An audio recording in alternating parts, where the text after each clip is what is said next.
Good morning साथियों। स्वागत है आप सभी मित्रों का आपके अपने चैनल में। उत्तराखंड समाजशास्त्र मुख्य विषय को लेकर के हम लोग जो एमसीक्यू देख रहे हैं, आज भी हम महत्वपूर्ण 25-30 प्रश्न लेकर के आए हैं इस सेशन में। आई होप कि अभी तक आप लोगों ने जितने भी हमारे एमसीक्यू सीरीज हुए हैं 7 या 8, उन्हें आप लोगों ने ज़रूर देखा होगा और आप अपनी तैयारी को एनालाइज कर पा रहे होंगे कि अभी मेरे को कितना मेहनत या कहाँ पर हम हैं।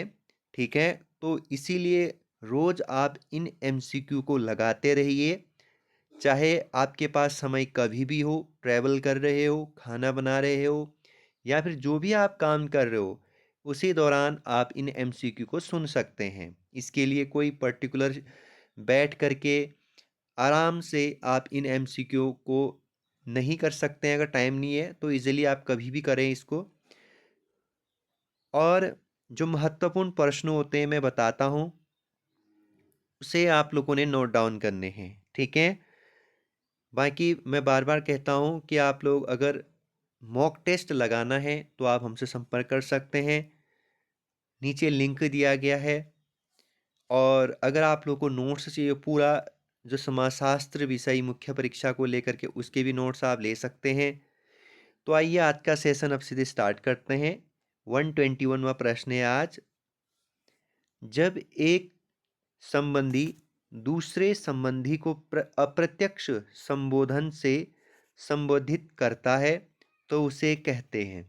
ठीक है, यानी एक संबंधी यानी एक रिश्तेदार दूसरे रिश्तेदार को डायरेक्ट न कर करके किसी तीसरे फेस से यानी अप्रत्यक्ष संबोधन से संबंधित करता है तो उसे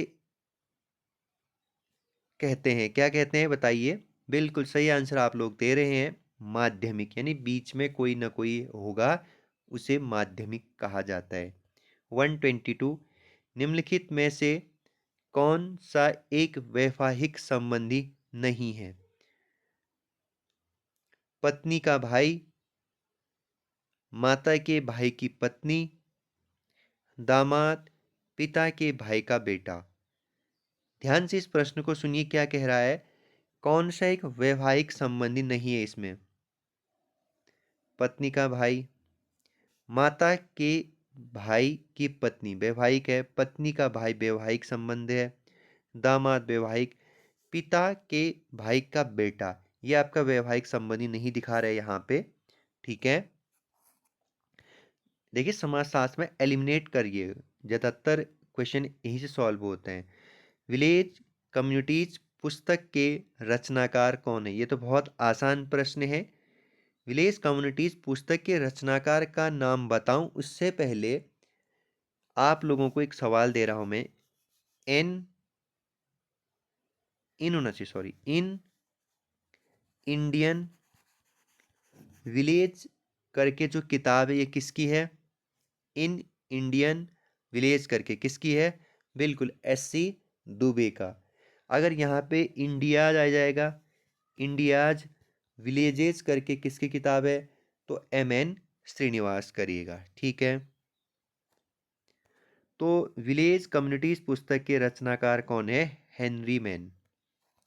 आगे 124वां, निम्नलिखित में से कौन सा युग्म उत्तर भारतीय नातेदारी के संबंध में गलत है? उत्तर भारतीय नातेदारी को जब मैं आप लोगों को पढ़ा रहा था, कहा था ना कि ये प्रश्न बहुत इंपॉर्टेंट होने वाला है। 4 प्रकार की जो नातेदारी बताई गई है, उत्तर भारत, दक्षिण भारत, एक उत्तर भारत हो गया, एक दक्षिण भारत हो गया, एक पूर्वी भारत हो गया और एक आपका पश्चिम न जा करके ये उत्तर भारत तो इसमें आ जाता है। इस तरीके से इसको कवर किया गया है, एक सेंट्रल आ जाता है। ठीक है, तो कौन सा युग्म उत्तर भारतीय नाट्यधारा के संबंध में गलत है? बताइए, कह रहे हैं जाति अंतर्विवाह यहाँ पे पाई जाती है, गोत्र बहिर्विवाह यहाँ देखने को मिलता है, जनजाति अंतर्विवाह यहाँ देखने को मिलता है या अंतरजातीय विवाह यहाँ देखने को मिलता है? बताइए। बिल्कुल आप सही आंसर यहाँ पे दे रहे हैं, अंतरजातीय विवाह। ठीक है, ये गलत है। ठीक, आगे द अर्बन कम्युनिटी पुस्तक के रचनाकार कौन हैं? तो द अर्बन कम्युनिटी पुस्तक के रचनाकार कौन है बताइए। 125वां प्रश्न है। पार्क एवं ब्रिगेस है, ठीक है। द अर्बन कम्युनिटीज करके जो किताब लिखी है वो पार्क एवं ब्रिगेस का है। नेक्स्ट 126, किसने कहा कि समाज को उन मानवीय संबंधों की संपूर्णता के रूप में परिभाषित किया जा सकता है जो साधन साध्य संबंधों के रूप में क्रिया करने से उत्पन्न हुए हैं। साधन साध्य संबंधों के रूप में क्रिया करने से उत्पन्न हुए हैं। समाज को उन मानवीय संबंधों की संपूर्णता के रूप में किसने परिभाषित किया है ऐसा। आई होप कि आप लोगों ने इसका आंसर ढूंढ लिया होगा। मैक्यावर नहीं है, ऑकबर नहीं है, ये तो संगठन संगठन समूह की बात करते हैं। पार्सन्स, टी पार्सन्स ने बोला है साधन साध्य यानी क्रिया की बात करते हैं ये। 127, सर्वप्रथम उत्तर औद्योगिक समाज शब्दावली का प्रयोग किसने किया बताइए। बिल्कुल, डैनियल बेल ने सर्वप्रथम उत्तर औद्योगिक समाज शब्दावली का प्रयोग किया था, डैनियल बेल ने। 128, समाजशास्त्र समाज का वैज्ञानिक अध्ययन है। यह परिभाषा है, ये तो आसान है। समाजशास्त्र समाज का वैज्ञानिक अध्ययन है, ये है गिडिंस का, ठीक है। यहाँ पर अगर आता समाजशास्त्र समाज का सामान्य अध्ययन है तो ये दुर्खिम कर सकते थे। तो समाजशास्त्र समाज का वैज्ञानिक अध्ययन है कह रहा है तो गिडिंस करिएगा। बाकी प्रत्यक्षवाद आता तो कॉम्ते करते, ठीक है। नेक्स्ट, निम्नलिखित में से समाज की कौन से तत्व या विशेषताएं समाज में नहीं पाई जाती है। इनमें से समाज की विशेषताएं दी गई है, आपसे पूछ रहा है कौन सा नहीं है। रीतियां, कार्य प्रणालियां, स्वतंत्रता या मूर्त व्यवस्था। बताइए सही आंसर आप कौन सा देंगे। समाज में रीतियां पाई जाती है, समाज की कार्य प्रणालियां पाई जाती है, समाज में समाज स्वतंत्र होता है। समाज मूर्त व्यवस्था नहीं, समाज एक अमूर्त। हाँ, अगर एक समाज आता तो एक समाज मूर्त होता है, लेकिन यहाँ समाज की बात हो रही है, ठीक है। मैंने समाज और एक समाज में क्या अंतर होता है वो आप लोगों को मैंने पढ़ा रखा है, ठीक है। दोनों को आप लोगों को याद करना है, यहीं से ये सवाल उठाया गया है कि समाज में नहीं पाई जाती है इनमें से कौन सी विशेषता। वैसे समुदाय क्या होता है? समुदाय मूर्त होता है या मूर्त होता है? अरे यार, इतना आसान क्वेश्चन नहीं बता पा रहे हैं। समुदाय क्या होता है? मूर्त होता है। नेक्स्ट, समाज एक अमूर्त अवधारणा है जो जो एक समूह के सदस्यों के बीच पाए जाने वाले कैसे संबंध, पारस्परिक संबंधों की जटिलता एवं संपूर्णता का बोध कराती है। यह कथन किसका है? आसान है ये प्रश्न भी। र्यूटर, ठीक है। र्यूटर थोड़ा अटपटे नाम है, ये अटपटा नाम है, तो आप कैसे याद रखेंगे? र्यूटर, ठीक है। समाज एक अमूर्त अवधारणा है जो एक समूह के सदस्यों के बीच पाए जाने वाले पारस्परिक संबंधों की जटिलता एवं संपूर्णता का बोध कराती है। यह जो स्टेटमेंट है ये र्यूटर का है। आगे, निम्न में से समाज का निर्माण कैसे होता है? व्यक्तियों से, व्यक्तियों के निवास से, व्यवस्था से या समूह की अंतःक्रियाओं से। ये तो बहुत आसान प्रश्न है। समूह की अंतःक्रियाओं से यानी व्यक्ति के आपसी संबंधों से समाज का निर्माण होता है। 132, दूध लोटवा की परंपरा किस प्रकार के विवाह का उदाहरण है? तो बताइए ये किस प्रकार के विवाह की क्या है, एक उदाहरण है? दूध लोटवा की परंपरा। परिवीक्षा नहीं है, विनिमय नहीं है, यहाँ वस्तु मतलब आदान प्रदान। परिवीक्षा जनजाति का है। सलिंग सहोदर नहीं है, विलिंग सहोदर विवाह में दूध लोटवा प्रथा पाई जाती है। नेक्स्ट, किसने समाज को सामाजिक संबंधों का जाल कहकर संबोधित किया? ये तो बहुत आसान प्रश्न है। बताओ नहीं बताओ आंसर। ठीक है, मैकियावेली यंग पेज। यानी समाज क्या है, बहुत सारे पारंपरिक क्रियाकलापों, अंतर संबंधों, टोटल 7 प्रकार के तत्व की बात करते हैं मैकियावेली यंग पेज। आगे 134, समाज का तात्पर्य केवल मनुष्यों से नहीं अपितु समूह में रहने वाले मनुष्यों के आपसी संबंधों के संगठन से है। तो ये किसका है बताइए? बिल्कुल, ये राइट की है, सी एस सी राइट की है, सी जे एस नहीं है, सी राइट, ठीक है, सी राइट। तो समाज का तात्पर्य केवल मनुष्यों से नहीं, ठीक है, अपितु समूह में रहने वाले मनुष्यों के आपसी समूह के संबंधों से है। समाज में यांत्रिक एकता और शावी एकता की चर्चा किसने की?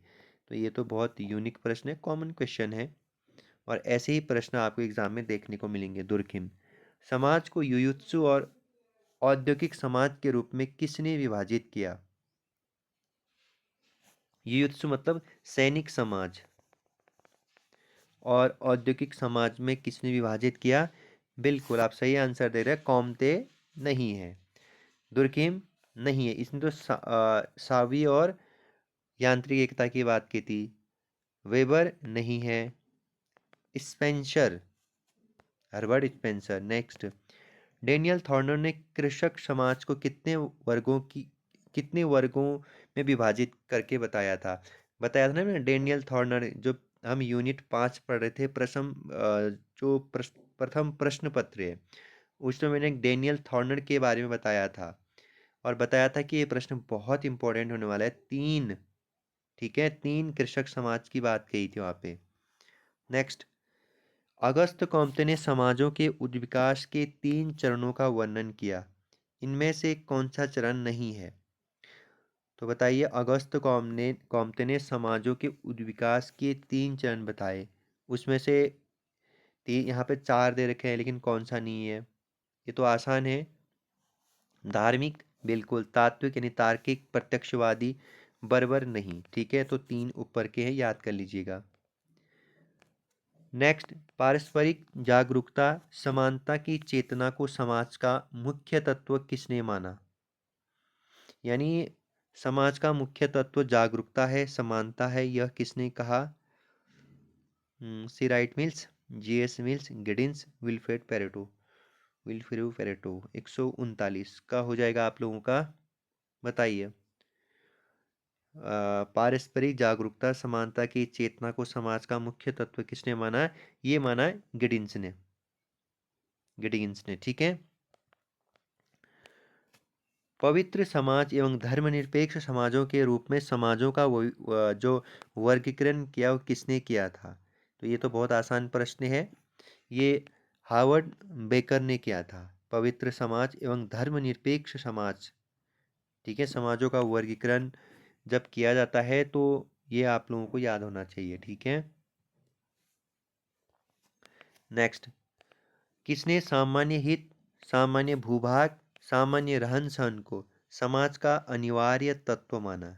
यानी समाज के सामान्य हित, सामान्य भूभाग तथा सामान्य रहन सहन को समाज का अनिवार्य तत्व किसने बताया? तो ये बताया गिलिन व गिलिन ने। निम्नलिखित में से जनजातीय समुदाय के अध्ययन में कौन सा सुमेलित नहीं है? यानी इनमें से किस थिंकर ने किस क्षेत्र का अध्ययन किया या किस जनजाति का अध्ययन किया, उसके बारे में दिया गया है। आपको यह ढूंढना है कि इनमें से कौन सा स्टेटमेंट सही नहीं है, यानी जनजाति है उसके आगे थिंकर का नाम है, ठीक है। 142 वह प्रश्न है ये। तो बताइए, भूमिज का जो अध्ययन किया सुरजीत सिंह ने किया, सही है। कमार एस.सी. दुबे पढ़ा रखा है। मालेर डी.एन. मजुमदार पढ़ा रखा है। जुआंग एन.के. बॉस ये पढ़ा नहीं रखा है, आई थिंक हो सकता है जनजाति वाले टॉपिक में हो ये ऐड। एन.के. बॉस ने जुआंग जनजाति का अध्ययन नहीं किया है। नेक्स्ट 143 मैलिनोवस्की ने किस द्वीप की जनजातियों का अध्ययन किया? तो ये तो आसान प्रश्न है ना, ट्रोवियांडा द्वीप का अध्ययन किया। नेक्स्ट, देवर विवाह की प्रथा सामान्यतः किस प्रकार के समाजों में पाई जाती है? तो ये तो किस प्रकार के समाजों में पाई जाती है? तो ये पितृवंशीय समाजों में पाई जाती है देवर विवाह की प्रथा। ठीक है। नेक्स्ट, हिंदू सोशल ऑर्गेनाइजेशन पुस्तक किसने लिखी? बिल्कुल सही आंसर आप दे रहे हैं। इरावती कर्वे ने हिंदू सोशल ऑर्गेनाइजेशन पुस्तक लिखा है। आप पीएन प्रभु में जा रहे थे ना? नहीं, इरावती कर्वे में जाना है। ह्यूमन सोसाइटी पुस्तक के रचनाकार कौन है? ह्यूमन सोसाइटी, ये आंसर सही आप देंगे मुझे पता है, किंग्सले डेविस। समाज की बात की है यहाँ पे। ठीक है, ह्यूमन सोसाइटी। नेक्स्ट, 147, निम्नलिखित में से कौन सा एक तत्व एक समाज को समाज से अलग करता है? देखिए, मैंने अभी ऊपर जिक्र किया था एक समाज और समाज के बारे में। अब यहाँ पे प्रश्न आ गया, परस्पर जागरूकता एक समाज को समाज से अलग करता है। परिवर्तनशीलता, श्रम विभाजन या निश्चित भौगोलिक क्षेत्र, कौन सा इसमें से अलग करता है? देखो, एक समाज में और समाज में दोनों में परस्पर जागरूकता पाई जाती है, दोनों में परिवर्तनशीलता पाई जाती है, यानी कब परिवर्तन होगा एक फिक्स नहीं है, लेकिन परिवर्तन जरूर होगा। दोनों में संघर्ष भी पाया जाता है, श्रम विभाजन दोनों में, निश्चित भौगोलिक क्षेत्र, यहाँ पे यही अलग करता है क्योंकि समाज बहुत बड़ा है, एक समाज बहुत छोटा है। नेक्स्ट, निम्नलिखित में से किस महाद्वीप को गिडेंस ने तीसरी दुनिया का समाज कहा? किस महाद्वीप को गिडिंस ने तीसरी दुनिया का समाज कहा? बताइए। बिल्कुल, अफ्रीका महाद्वीप को तीसरी दुनिया का समाज कहा। ऐसे आप क्या याद रखेंगे, तीसरी दुनिया यानी ऐसे याद रखेंगे सबसे पहले जो समाज का निर्माण हुआ दक्षिण अफ्रीका से ही हुआ, इस तरीके से याद करिए, वहीं पे आपके सबसे पहले मानव मिले। इमाइल दुर्खिम ने समाज को कितने भागों में विभाजित किया? कल वाले एमसीक्यू में मैंने इसका जिक्र भी किया था। इमाइल दुर्खिम ने समाज को कितने भागों में विभाजित किया? 4 भागों में विभाजित किया। अगर पूछा जाएगा कि समाज शास्त्र के वस्तु के आधार पर इसने 3, ठीक है। नेक्स्ट, एशियाई समाज शब्दावली का प्रयोग किसने किया?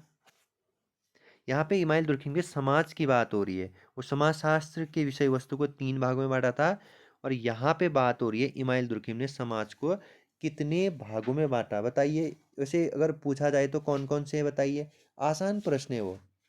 ठीक है, बताइए। एक तो उन्होंने सरल समाज बोला था,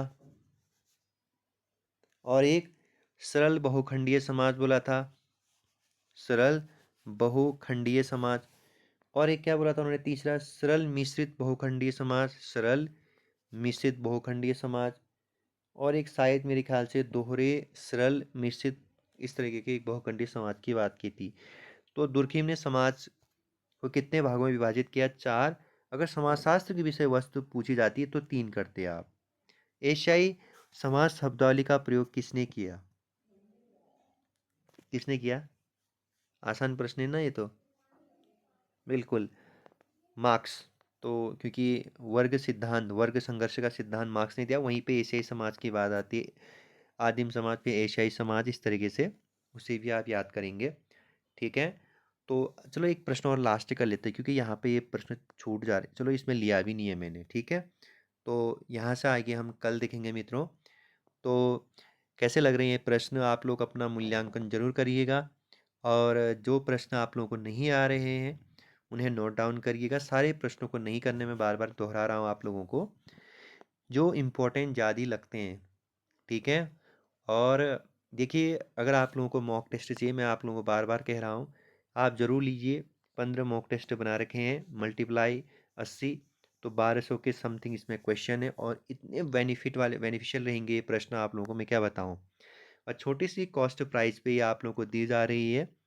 बाकी अगर आप लोगों को मेरे मुख्य नोट्स लेने हैं तो वो भी आप लोग ले सकते हैं, क्योंकि अगर जिसके पास भी ये नोट्स मेरे पड़े हैं, देखिए, अगर ये 51वां प्रश्न 151वां प्रश्न पूछ गया हूँ। अगर एक भी प्रश्न उस नोट से बाहर के हैं, आप पैसे माँग सकते हैं अपने, नोट्स आपको फ्री दिया जाएगा उसके बाद। ठीक है? आपको जो भी एमसीक्यू मिल रहे हैं सारे, आप चाहे पीवाईक्यू देख रहे हो, चाहे कोई भी देख रहे हो, आपको सब के सब उस नोट्स में क्वेश्चन दिखेंगे। इसलिए अधिक से अधिक रिवीजन करिए, खास करके एनसीईआरटी को अधिक फोकस करिए। ठीक है? अभी आप लोगों के पेपर जो होने हैं वो मान के चलिए जून में होने हैं, निश्चित मान के चलिए। ठीक है? बाकी अपना ख्याल रखिएगा मित्रों, 4-5 घंटे रोज़ का देते रहिएगा। ओके, फिर कल मिलते हैं, तब तक के लिए अपना ख्याल रखिएगा। Bye bye, take care.